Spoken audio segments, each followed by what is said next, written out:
Alvin and the Chipmunks. We shouldn't be playing a prom. I need a moment in my trailer. You mean the back of the van?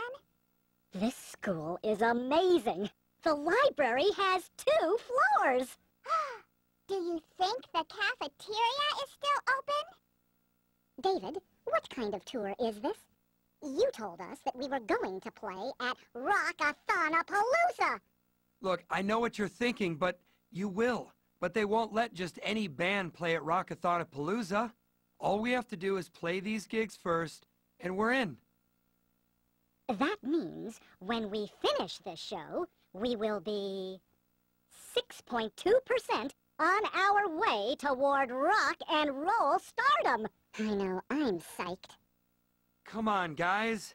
As soon as they see us play, we'll build some buzz and the gigs will get better. You know how word spreads. Yeah, if we play well tonight, someone might write our name on the bathroom wall. Rock and roll immortality!